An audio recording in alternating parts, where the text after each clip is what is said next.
ওর পরিবার না, তাই না? অথচ একটা সময় ছিল যখন আমিই ছিলাম তোমার সবচেয়ে আপন মানুষ। তুমি সবার সামনে আমাকে অপমান করলে বাইরের মানুষ বলে। আর আমি তোমার জন্য যত্ন করে নিজে হাতে রান্না করে নিয়ে এসেছি। তোমার পছন্দের খাবার ডিম ভুনা। তোমাকে আমার পরিবার মনে করে। আর তুমি সবার সামনে বললে আমি তোমার পরিবার না। হ্যাঁ, তাহলে সেদিন যে আমাকে নিয়ে বস্তিতে গিয়েছিলে, আমাকে কথা দিয়েছিলে অনেকের নামে মিথ্যা অপবাদ ছড়ালে তুমি আমাকে বিয়ে করবে, তাহলে এখন এই মেয়ে?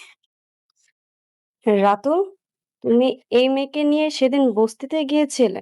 আমার না আসলে মারা যাওয়া উচিত। জীবনটা কেমন জানি জীবন্ত লাশ হয়ে গেছে। এর চেয়ে তো রাস্তার মাঝপথে শেষ হয়ে যাওয়াই ভালো। বেঁচে থাকার এই আযাব থেকে অন্তত মুক্তি পেতাম। আমি ওরে ক্ষমা করব না। আজকে এত বড় একটা অনুষ্ঠান, আমি কত আশা কইরা সব আয়োজন করছি, চাইছিলাম তোমগো নিয়ে ধুমধাম করে অনুষ্ঠানটা পালন করবো। তোমকে আমার ভাল লাগে না, না? ওরে কেক খাওয়াইতো মন চায়, ওরে কেক খাওয়াইবো তো খাও, তোমরা ওরই কেক খাও। না, আমি চলে আমার এই জীবনটা এখন অন্যরকম হয়ে গেছে। এই জীবনে আমি কোনোভাবেই তোমাকে জড়াতে চাই না। চাও না মানে? আমি কই যাব? আমি তোমাকে ছাড়া কোথাও যাব না। একটা কথা বলবো? বলো। তুমি আমাকে ডিভোর্স দিয়ে দাও। প্রিয় দর্শক, ভালোবাসার মানুষটির কাছ থেকে সবার সামনে চরম অপমানিত হয়ে যখন একজন মানুষ বুক ফাটা কষ্ট নিয়ে রাস্তায় উদ্দেশ্যহীনভাবে হাঁটতে থাকে, তখন তার মনের ভেতরের যন্ত্রণাটা কতটা ভয়ঙ্কর হতে পারে তা কি আপনারা কখনো কল্পনা করেছেন? আজকের পর্বে সাব্বিরের সেই করুণ পরিণতি আমাদের সবার চোখের জল এনে দিয়েছে, কিন্তু এর চেয়েও বড় ধাক্কাটা তখন লাগে যখন আমরা জানতে পারি যে এই সমস্ত ভুল বোঝাবুঝি, এই সমস্ত কান্নাকাটির পেছনের মূল কালপ্রেট হচ্ছে রাতুল, যে কিনা ডিএনএ রিপোর্টটাই পাল্টে দিয়েছে। মেঘলা যাকে নিজের জীবনের চেয়েও বেশি ভালোবাসে, সেই অনিক কি আসলেই মেঘলার যোগ্য, নাকি মেঘলার জন্য সামনে অপেক্ষা করছে এমন এক ভয়ঙ্কর সত্য যা তার পায়ের তলার মাটি সরিয়ে দেবে? আজকের পর্বের পরতে পরতে লুকিয়ে থাকা এই অবিশ্বাস্য সাসপেন্স আর ইমোশনের পুরোটা জানতে হলে আমার সাথে থাকুন একদম শেষ পর্যন্ত, কারণ আজকের আলোচনা হতে চলেছে অন্য যে কোনো দিনের চেয়ে অনেক বেশি রোমাঞ্চকর। গরিব ঘরের রাজপুত্র নাটকের ৪১তম পর্বটি বাংলা নাটকের দর্শকদের জন্য এমন একটি ইমোশনাল রোলারকোস্টার ছিল যা সহজে কেউ ভুলতে পারবে না। আমরা যারা নিয়মিতই নাটকটি দেখছি তারা জানি যে সাব্বির চরিত্রটি কতটা অসহায় এবং কতটা খাঁটি। তার ভালোবাসায় কোনো খাদ নেই, কোনো চাওয়া পাওয়া নেই, আছে শুধু মেঘলার জন্য এক বুক নিঃস্বার্থ ভালোবাসা। কিন্তু সমাজ, পরিস্থিতি আর কিছু স্বার্থান্বেষী মানুষের ষড়যন্ত্র তাকে আজ এমন এক খাদের কিনারায় দাঁড় করিয়েছে যেখান থেকে ফিরে আসা প্রায় অসম্ভব বলে মনে হচ্ছে। আজকের পর্বের শুরুতেই আমরা দেখতে পাই একটি অত্যন্ত হৃদয়বিদারক এবং একই সাথে শিক্ষণীয় দৃশ্য। মেঘলার মা-বাবা শালিনা বিল্ডার্স অফিসে এসেছেন। বয়স্ক, সাধারণ এবং গরিব চেহারার এই দুজন মানুষকে দেখে অফিসের একজন নারী কর্মী তাদের সাথে অত্যন্ত বাজে আচরণ করেন। তিনি তাদের ফকিরনির বাচ্চা বলে অপমান করেন এবং ঘাড় ধাক্কা দিয়ে বের করে দেবার চেষ্টা করেন। একজন বয়স্ক মানুষের সাথে, যারা কিনা বাবা মায়ের সমতুল্য, তাদের সাথে এমন জঘন্য আচরণ দেখে আমাদের সবার রক্ত হয়তো রাগে টকবক করে ফুটে উঠেছিল। ঠিক সেই মুহূর্তেই অফিসের প্রধান বা বস সেখানে উপস্থিত হন এবং পরিস্থিতি নিজের হাতে তুলে নেন। তিনি ওই অহংকারী নারী কর্মীকে সজোরে একটি চড় মারেন। এই চড়টি শুধু ওই কর্মীর গালেই পড়েনি, বরং আমাদের সমাজের সেই সমস্ত মানুষের গালে পড়েছে যারা পোশাক আর টাকা দেখে মানুষকে সম্মান করে। বস স্পষ্ট জানিয়ে দেন যে তার অফিসে কাজ করতে হলে সবার আগে মানুষকে সম্মান করতে শিখতে হবে, ভালো ব্যবহার শিখতে হবে। বাবা মা সমতুল্য মানুষদের সাথে এমন বেয়াদবি তিনি কোনোভাবেই মেনে নেবেন না। এই দৃশ্যটি আমাদের চোখে আঙুল দিয়ে দেখিয়ে দেয় যে কর্পোরেট জগতে প্রফেশনালিজমের চেয়েও বড় হচ্ছে হিউম্যানিটি বা মানবতা। আপনাদের কি মনে হয় না দর্শক, আমাদের বাস্তব সমাজেও ঠিক এমন কিছু মানুষের খুব দরকার যারা অন্যায়ের প্রতিবাদ করতে পিছপা হয় না? অফিসের এই ঝামেলার পর আমরা দেখতে পাই ছাদের উপর সাব্বির আর সাব্বিরের সেই কথোপকথন যা সাব্বিরের বুকের ভেতরটা একেবারে দুমড়ে মুচড়ে দিয়েছে। সাব্বির অত্যন্ত আবেগ নিয়ে সাব্বিরকে বোঝানোর চেষ্টা করে যে অনিক তাকে ভালোবাসে না, অনিক তাকে শুধু ব্যবহার করছে। কিন্তু মেঘলা যেন অন্ধ হয়ে আছে। ভালোবাসার মোহে অন্ধ মেঘলা সাব্বিরের কোনো কথাই শুনতে রাজি নয়। সে সাব্বিরকে স্পষ্টভাবে জানিয়ে দেয় যে সে শুধু অনিককেই ভালোবাসে এবং মৃত্যুর আগ পর্যন্ত সে অনিককেই ভালোবেসে যাবে। সে সাব্বিরকে তার জীবন থেকে দূরে সরে যেতে বলে। মেঘলার প্রতিটি কথা যেন সাব্বিরের বুকে তীরের মতো বিঁধছিল। আপনারা যারা ভালোবাসার মানুষটির কাছ থেকে এমন প্রত্যাখ্যান পেয়েছেন, নিশ্চয়ই বুঝতে পারছেন সাব্বিরের মনের অবস্থা তখন কেমন ছিল। সাব্বির খুব ধীর গলায় প্রচণ্ড কষ্ট চেপে রেখে মেঘলাকে বলে যে অনিক যে তাকে ভালোবাসে না তার প্রমাণ সে একদিন ঠিকই পাবে, কিন্তু সেদিনের পর হয়তো মেঘলার আর কিছুই করা থাকবে না। মেঘলা কি বুঝতে পারছে না যে সে এক ভুল মানুষের পেছনে ছুটছে? আপনাদের কি একবারও মেঘলার প্রতি রাগ হচ্ছে না? আমার তো মনে হচ্ছে মেঘলা নিজের পায়ে নিজেই কুড়াল মারছে এবং এর মাসুল তাকে খুব ভয়ঙ্করভাবে দিতে হবে। এরপর গল্প মোড় নেয় শালিনা বিল্ডার্সের অ্যানিভার্সারি অনুষ্ঠানে। মেঘলার মা-বাবার বিবাহবার্ষিকী উপলক্ষে সেখানে একটি ছোট্ট অনুষ্ঠানের আয়োজন করা হয়েছে। অফিসের সবাই মিলে কেক কাটছে, আনন্দ করছে। ঠিক সেই মুহূর্তে অত্যন্ত সাধারণ এবং মলিন পোশাকে সাব্বির সেখানে এসে উপস্থিত হয়। তার হাতে একটি টিফিন বক্স। সাব্বির মেঘলার জন্য তার নিজের হাতে রান্না করা ডিম ভুনা নিয়ে এসেছে। একজন স্বামী তার স্ত্রীর জন্য, তার ভালোবাসার মানুষটির জন্য কতটা মমতা নিয়ে নিজের হাতে রান্না করে নিয়ে আসে তা সাব্বিরের চোখের দিকে তাকালেই বোঝা যায়। কিন্তু মেঘলা কি করল? সবার সামনে সে সাব্বিরকে চরমভাবে অপমান করল। সে বলল যে সাব্বির তার কেউ না, সাব্বির একজন বাইরের মানুষ যে তার জীবনটাকে ছাড়খাড় করে দিয়েছে। মেঘলা সাব্বিরকে অবিলম্বে সেখান থেকে চলে যেতে বলে। পুরো অফিসের মানুষের সামনে, নিজের বাবা মায়ের সামনে এমন অপমান সাব্বির আর সহ্য করতে পারে না। সে হাতের টিফিন বক্সটা নিয়ে মাথা নিচু করে সেখান থেকে বেরিয়ে আসে। দর্শক, আপনাদের কি মনে হয় মেঘলার এই কাজটা কি ঠিক হয়েছে? সাব্বির তো কোনো অপরাধ করেনি, সে তো শুধু একটু ভালোবাসা চেয়েছিল। একটা মানুষের মন কতটা পাথর হলে এমন একটা নিষ্পাপ ভালোবাসাকে সবার সামনে এভাবে ছুঁড়ে ফেলতে পারে? এই চরম অপমানের পর সাব্বিরের বেঁচে থাকার আর কোনো ইচ্ছাই যেন অবশিষ্ট নেই। আমরা দেখতে পাই সাব্বির রাস্তায় একেবারে পাগলের মতো উদ্দেশ্যহীনভাবে হাঁটছে। তার চোখ মুখ শূন্য, যেন তার ভেতর থেকে প্রাণ পাখিটা হারিয়ে গেছে। সে একটি চলন্ত গাড়ির নিচে ঝাঁপ দিয়ে আত্মহত্যা করতে যায়। কিন্তু নিয়তির কি নির্মম পরিহাস! ঠিক সেই মুহূর্তে গাড়িটি ব্রেক কষে এবং গাড়ি থেকে যে মানুষটি নেমে আসে সে আর কেউ নয়, স্বয়ং অনিক। অনেক সাব্বিরকে ধমক দিয়ে বলে যে সে রাস্তায় পাগলের মতো হাঁটছে কেন। সাব্বির জানায় যে সে মরে যেতে চায়, কারণ মেঘলা তাকে খুনি মনে করে, মেঘলা তাকে ঘৃণা করে। অনেক তখন সাব্বিরকে সান্ত্বনা দেওয়ার ভান করে, কিন্তু আমরা সবাই জানি অনেকের মনের ভেতর কি বিষ লুকিয়ে আছে। অনেক আসলে সাব্বিরকে বাঁচায়নি, সে তার নিজের স্বার্থ হাসিলের জন্যই সাব্বিরকে নিয়ে খেলছে। এই দৃশ্যটি আমাদের মনে একটা ভয়ঙ্কর সাসপেন্স তৈরি করে। অনেক আসলে কি চায়? সে কি মেঘলা আর সাব্বিরের মধ্যে চিরস্থায়ী দেয়াল তুলে দিতে চায়? আর এই সব কিছুর পেছনের আসল সত্যটা আমাদের সামনে উন্মোচিত হয় নাটকের অন্যতম বড় একটি টার্নিং পয়েন্টে। আমরা চলে যাই অনিকের বাড়িতে, যেখানে নীলা এবং নীলার বাবা মা উপস্থিত। নীলার বাবা অত্যন্ত রাগান্বিত স্বরে অনিককে জিজ্ঞাসা করেন যে সে নীলাকে বিয়ে করবে কিনা। আর ঠিক তখনই বেরিয়ে আসে সেই ভয়ঙ্কর সত্য। নীলার বাবা বলেন যে রাতুল যদি ডিএনএ রিপোর্টটা চেঞ্জ না করত তাহলে আজ পরিস্থিতি অন্যরকম হতো। হ্যাঁ দর্শক, আপনারা ঠিকই শুনেছেন, রাতুল। এই রাতুলই হচ্ছে সেই কালপ্রিট যে ডিএনএ রিপোর্টটা বদলে দিয়েছে। এই একটা ভুয়া রিপোর্টের কারণেই মেঘলা আজ সাব্বিরকে ঘৃণা করে, মেঘলা মনে করে সাব্বির একটা অপরাধী। এই সত্যিটা জানার পর আমাদের সবার পায়ের তলার মাটি যেন সরে গেছে। তার মানে মেঘলা এবং সাব্বিরের এই দূরত্বের জন্য দায়ী কোনো পরিস্থিতি নয়, বরং এটি একটি সুপরিকল্পিত ষড়যন্ত্র। অনেক এবং তার পরিবার মিলে মেঘলাকে বোকা বানাচ্ছে। তারা নীলাকে বিয়ে করার জন্য সবকিছু আগে থেকেই ঠিক করে রেখেছে, আর মেঘলাকে শুধু একটা খেলার পুতুল হিসাবে ব্যবহার করেছে। আপনাদের কি মনে হয় দর্শক, মেঘলা যখন এই সত্যিটা জানতে পারবে তখন তার অবস্থা কেমন হবে? সে কি নিজের ভুল বুঝতে পেরে সাব্বিরের কাছে ফিরে আসবে, নাকি অভিমানে নিজেকেই শেষ করে দেবে? নাটকের একেবারে ক্লাইম্যাক্সে বা শেষ দৃশ্যে আমরা দেখতে পাই একটি চরম মন খারাপ করা মুহূর্ত। সাব্বির তার নিজের সেই ভাঙাচোরা গরিবের কোণে ঘরে বসে থালা বাসন মাজছে।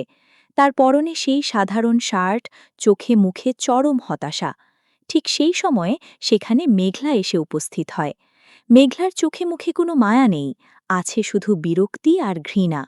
মেঘলা সাব্বিরকে সরাসরি বলে যে সে আর এই নাটক সহ্য করতে পারছে না, সে সাব্বিরের কাছে ডিভোর্স চায়। সাব্বির তখন অবাক হয়ে মেঘলার দিকে তাকিয়ে থাকে। একজন মানুষ যে তার স্ত্রীর জন্য নিজের সবটুকু উজাড় করে দিয়েছে, তার বিনিময়ে সে পাচ্ছে শুধু ডিভোর্স পেপার।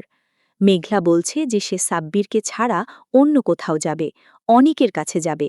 এই দৃশ্যটির মধ্য দিয়ে আজকের পর্বটি শেষ হয়, কিন্তু আমাদের মনে রেখে যায় হাজারো প্রশ্ন এবং ক্ষোভ। মেঘলা কিভাবে এতটা নিষ্ঠুর হতে পারে? সাব্বির কি ডিভোর্স পেপারে সাইন করে দেবে?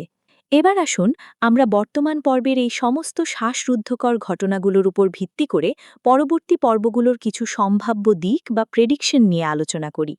আমার ধারণা আগামী পর্বগুলো বাংলা নাটকের ইতিহাসের অন্যতম সেরা কিছু পর্ব হতে চলেছে, কারণ এখন সময় এসেছে সত্য উন্মোচিত হওয়ার। পরিস্থিতি দেখে মনে হচ্ছে ডিএনএ রিপোর্টের এই জঘন্য সত্যটা আর খুব বেশি দিন চাপা পড়বে না।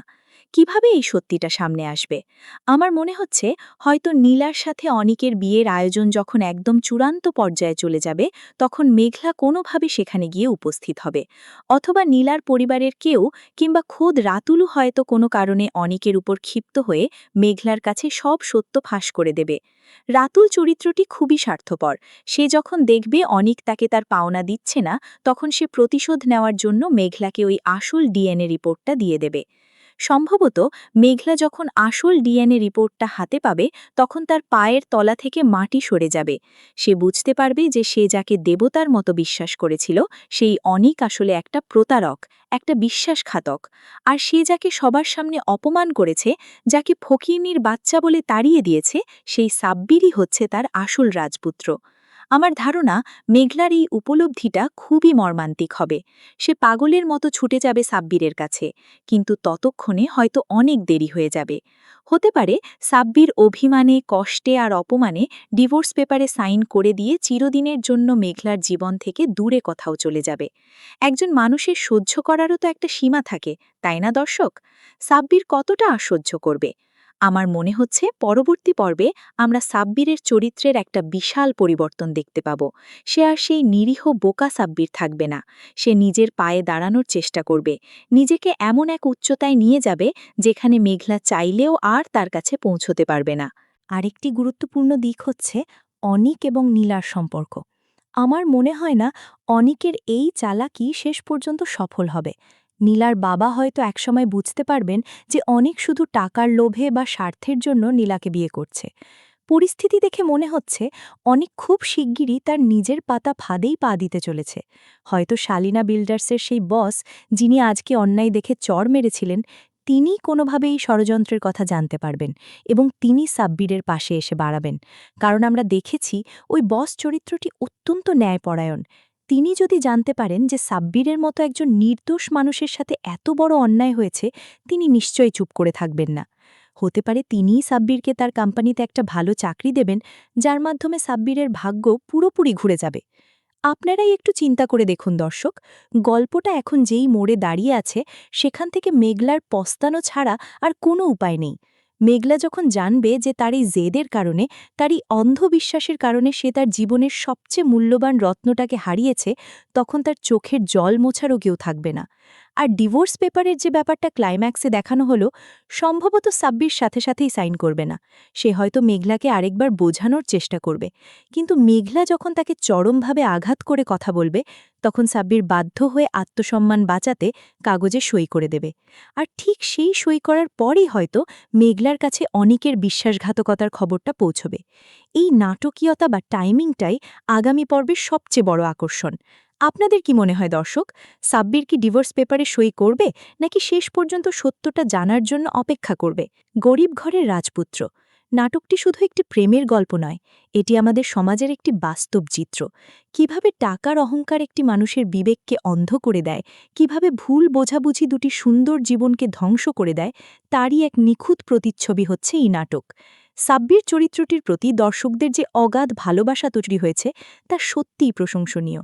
এহসান সাব্বিরের দুর্দান্ত অভিনয় আমাদেরকে তার কষ্টের সাথে একাত্ম হতে বাধ্য করেছে। অন্যদিকে অনন্যা ইসলামও মেঘলা চরিত্রে এতটাই ন্যাচারাল অভিনয় করেছেন যে তার প্রতি দর্শকদের সত্যিই খুব রাগ হচ্ছে, আর এটাই একজন সফল অভিনয়শিল্পীর সার্থকতা। আগামী পর্বগুলোতে আমরা এই চরিত্রগুলোর ইমোশনাল ব্রেকডাউন দেখার অপেক্ষায় আছি। আমার ধারণা খুব শিগগিরই আমরা দেখতে পাব মেঘলা রাস্তায় রাস্তায় কাঁদছে আর সাব্বির তাকে ইগনোর করে চলে যাচ্ছে। এই দৃশ্যটা দেখার জন্য আপনারা কে কে অধীর আগ্রহে অপেক্ষা করছেন তা অবশ্যই আমাকে জানাবেন। প্রিয় দর্শক, আগের অংশে আমরা যেখানে আলোচনা শেষ করেছিলাম সেখান থেকেই আবার শুরু করছি।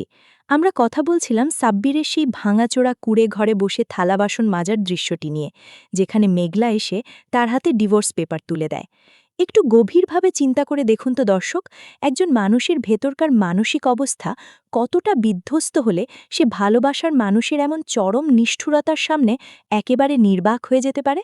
সাব্বির যখন থালা বাসন মাজছিল তখন সে আসলে শুধু থালা বাসনের ময়লাই পরিষ্কার করছিল না, সে যেন তার নিজের জীবনের জমে থাকা সব অপমানের দাগগুলো ধুয়ে ফেলার একটা ব্যর্থ চেষ্টা করছিল। তার চোখে কোনো জল ছিল না, কিন্তু তার ওই নীরবতা, ওই বোবা দৃষ্টি হাজারটা কান্নার চেয়েও বেশি যন্ত্রণাদায়ক ছিল। মেঘলা যখন তাকে বলল যে সে ডিভোর্স চায় এবং অনিকের কাছে চলে যেতে চায়, তখন সাব্বিরের মুখের এক্সপ্রেশনটা একবার খেয়াল করেছেন? সেখানে কোনো রাগ ছিল না, কোনো ক্ষোভ ছিল না, ছিল শুধু একরাশ বিষাদ আর চরম ক্লান্তি। একটা মানুষ যখন দিনের পর দিন, মাসের পর মাস তার ভালোবাসার জন্য লড়াই করে, প্রমাণ করার চেষ্টা করে যে সে নির্দোষ, আর তার বিনিময়ে পায় শুধু অবিশ্বাস আর অপমান, তখন এক পর্যায়ে গিয়ে সে লড়াই করার শক্তিটাই হারিয়ে ফেলে। সাব্বির এখন ঠিক সেই পর্যায়েই পৌঁছে গেছে। তার আর মেঘলাকে বোঝানোর মতো কোনো ভাষা অবশিষ্ট নেই, কোনো শক্তি অবশিষ্ট নেই। আমার মনে হয় এই ডিভোর্স পেপারটা আসলে সাব্বিরের জন্য কোনো আইনি কাগজ নয়, এটা হচ্ছে তার ভালোবাসার মৃত্যু পরোয়ানা, যেটাতে সই করা মানে হচ্ছে নিজের আত্মাকে চিরদিনের জন্য মেরে ফেলা। এবার আসুন আমরা একটু মেঘলার মনস্তত্ত্ব নিয়ে আলোচনা করি। মেঘলা কেন এমন করছে?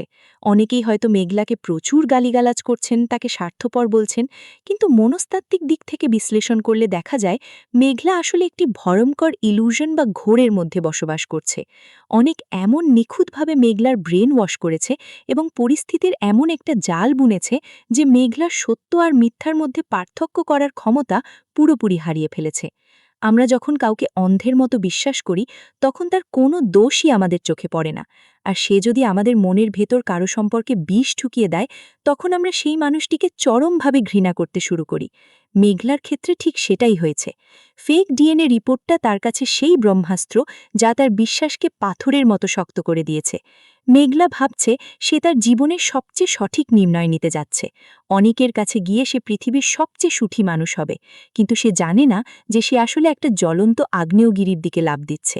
দর্শক, আপনাদের কি মনে হয় না আমাদের বাস্তব জীবনেও এমন অনেক মেঘলা আছে যারা আসল সোনা চিনতে না পেরে চকচকে ইমিটেশনের গহনার পেছনে ছুটে নিজের জীবনটাকে ধ্বংস করে দেয়? মেঘলা হচ্ছে আমাদের সমাজের সেই অন্ধ ভালোবাসার একটি নিখুঁত প্রতিচ্ছবি, যে ভালোবাসা মানুষকে বাঁচতে দেয় না, বরং তিলে তিলে শেষ করে দেয়। অনিক এবং রাতুলের যে মাস্টার প্ল্যান বা ভয়ঙ্কর ষড়যন্ত্রের কথা আমরা জানতে পারলাম, সেটা নিয়ে এবার একটু বিস্তারিত প্রেডিকশন করা যাক। আমার দৃঢ় বিশ্বাস এই ষড়যন্ত্রের জাল খুব বেশি দিন টিকবে না, এবং এই জাল ছেঁড়ার প্রধান কারিগর হবে স্বয়ং রাতুল। কেন জানেন? কারণ অনিক আর রাতুলের সম্পর্কটা কোনো সত্যিকারের বন্ধুত্বের নয়, এটা হচ্ছে সম্পূর্ণ স্বার্থ এবং টাকার সম্পর্ক। অনিক তার নিজের স্বার্থ উদ্ধারের জন্য নীলাকে বিয়ে করে সম্পত্তির মালিক হওয়ার জন্য রাতুলকে ব্যবহার করেছে, কিন্তু অপরাধীদের একটা খুব সাধারণ স্বভাব হচ্ছে কাজ ফুরিয়ে গেলে তারা তাদের সহযোগীকেও ছুঁড়ে ফেলে দেয়। আমার ধারণা খুব শীঘ্রই অনিক এবং রাতুলের মধ্যে টাকা পয়সা নিয়ে একটি বিশাল দ্বন্দ্ব তৈরি হবে। রাতুল যখন দেখবে অনিক তাকে তার পাওনা টাকা দিচ্ছে না বা তাকে এড়িয়ে চলার চেষ্টা করছে, তখন রাতুল চরমভাবে ক্ষিপ্ত হয়ে উঠবে। আর একজন ক্ষিপ্ত অপরাধী তার পার্টনারের সবচেয়ে বড় ক্ষতিটা করার জন্যই মুখিয়ে থাকে। পরিস্থিতি এমন একটা দিকে মোড় নিতে পারে যেখানে রাতুল সরাসরি মেঘলার কাছে চলে যাবে। সে গিয়ে মেঘলার হাতে সেই আসল ডিএনএ রিপোর্টটা তুলে দেবে এবং অনেকের সব কুকীর্তির কথা অক্ষরে অক্ষরে ফাঁস করে দেবে। শুধু তাই নয়, অনেক যে নীলাকে বিয়ে করার জন্য মেঘলাকে রাস্তা থেকে সরানোর প্ল্যান করেছে, সেই ভয়ঙ্কর সত্যিটাও মেঘলা জানতে পারবে। দর্শক, আপনারা একবার সেই মুহূর্তটার কথা কল্পনা করুন তো, যেদিন মেঘলা ওই আসল ডিএনএ রিপোর্টটা হাতে পাবে। আমার মনে হয় সেদিন বাংলা নাটকের ইতিহাসে অন্যতম সেরা একটি ইমোশনাল দৃশ্য তৈরি হতে চলেছে। মেঘলার হাতের কাগজটা কাঁপতে থাকবে, তার পায়ের তলার মাটি মনে হবে যেন ভূমিকম্পে কেঁপে উঠছে।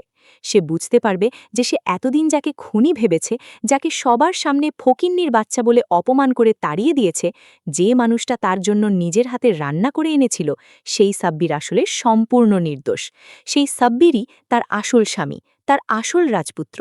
মেঘলার চোখের সামনে তখন সাব্বিরের সেই অপমানিত মুখটা ভেসে উঠবে। মেঘলা মনে করবে কিভাবে সে সাব্বিরের টিফিন বক্সটা ফিরিয়ে দিয়েছিল, কিভাবে ছাদের উপর সাব্বিরকে বলেছিল তার জীবন থেকে দূরে সরে যেতে, আর কিভাবে সে সাব্বিরের হাতে ডিভোর্স পেপার তুলে দিয়েছিল। এই প্রতিটি স্মৃতি মেঘলার বুকের ভেতর এমন একটা অপরাধ বোধের জন্ম দেবে যা তাকে পাগল করে তুলবে। আমার ধারণা মেঘলা সেদিন আর এক মুহূর্ত অপেক্ষা করবে না। সে পাগলের মতো খালি পায়ে ছুটে যাবে সাব্বিরের কাছে ক্ষমা চাওয়ার জন্য। তার চোখের জলে হয়তো রাস্তার মাটি ভিজে যাবে। সে বারবার শুধু সাব্বিরের কাছে একবার ক্ষমা পাওয়ার জন্য প্রার্থনা করবে।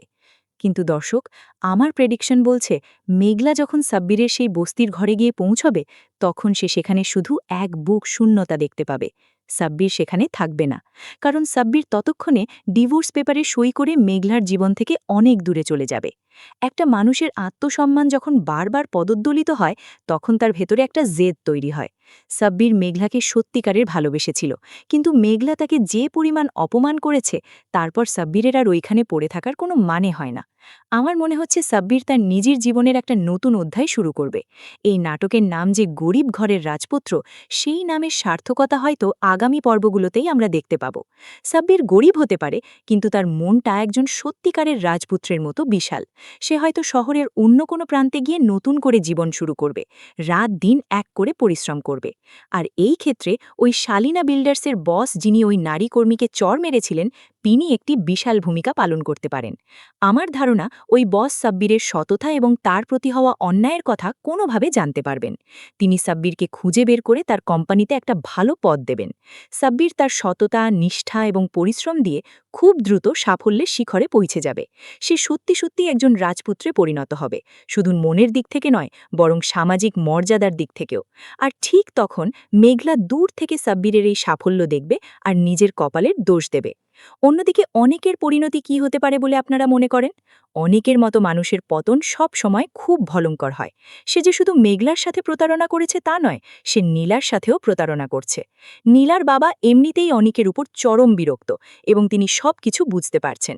আমার প্রেডিকশন হচ্ছে অনেকের সব কুকীর্তি নীলার পরিবারের সামনেও ফাঁস হয়ে যাবে। নীলা যখন জানতে পারবে অনেক আসলে কতটা চরিত্রহীন এবং লোভী একটা মানুষ, তখন নীলা অনেককে বিয়ের আসর থেকে ঘাড় ধাক্কা দিয়ে বের করে দেবে।